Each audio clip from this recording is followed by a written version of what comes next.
வணக்கம் ஓவியா. அதான் அந்த கோவிட் நிலைமையானது தொடர்ந்து நீடித்து கொண்டேதான் இருந்து கொண்டிருக்கின்றது. வீதம் குறைந்த தொற்றுதான் என்று கருதப்பட்டாலும் கூட தொடர்ந்து அது அதிகரித்த வண்ணம் தான் இருந்து கொண்டிருக்கிறது என்று பார்க்க வேண்டும்.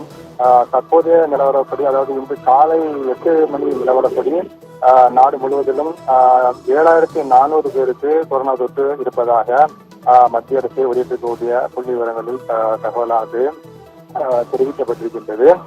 எந்தெந்த மாநிலங்களில் எவ்வளவு பேர் பாதிக்கப்பட்டிருக்கிறார்கள் என்பது தொடர்பான விவரம் இன்று காலை 8 மணி நிலவரப்பட்டுள்ள விவரம் இன்னும் வெளியிடப்படவில்லை. ஆனால் நாடு முழுவதிலும் 7400 பேர் பாதிக்கப்பட்டிருப்பதாக தற்பொழுது தகவலானது வெளியிடப்பட்டிருக்கின்றது.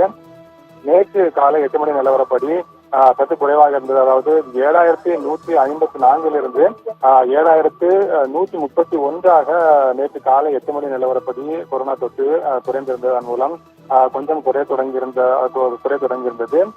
இந்த நிலையில் தற்பொழுது மீண்டும் கொரோனா தொற்று நேற்று ஒரே நாளில் 269 பேருக்கு கொரோனா தொற்று பாதிப்பு ஏற்பட்டிருப்பதாக தற்பொழுது மத்திய அரசு விவரங்களை வெளியிட்டிருக்கின்றது. டிஸ்சார்ஜ் செய்யப்பட்டவர்களுடைய எண்ணிக்கையும் வெளியிடப்பட்டிருக்கின்றது. அதே நேரத்தில் 11,967 பேர் இந்த கொரோனா தொற்றில் இருந்து விடுபட்டு டிஸ்சார்ஜ் செய்யப்பட்டிருப்பதாகவும் தற்பொழுது மத்திய அரசு தகவலை தெரிவித்திருக்கின்றது. எனவே பாதிப்பு கொரோனா தொற்றினுடைய தாக்கம் இருந்து கொண்டிருந்தாலும் அதிலிருந்து விடுபட்டவர்களுடைய எண்ணிக்கையும் தொடர்ந்து அதிகரித்த வண்ணம் இருந்து கொண்டிருக்கின்றது.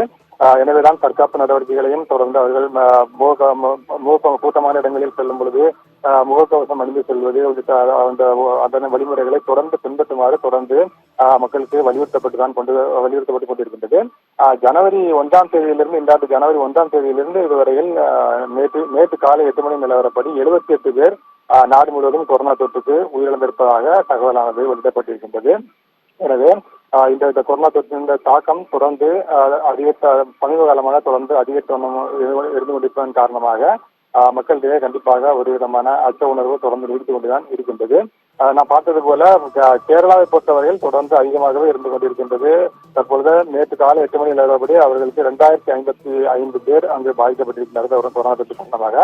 இதேபோல டெல்லியில் 714 பேர், குஜராத்தில் 1358 பேர் என தொடர்ந்து அந்த மாநிலங்களில் அதிகரித்த வண்ணமே இருந்து கொண்டிருக்கிறது. நேற்று காலை 8 மணி நிலவரப்படி தமிழகத்தில் 220 பேருக்கு பாதிப்பு இருந்திருக்கிறது.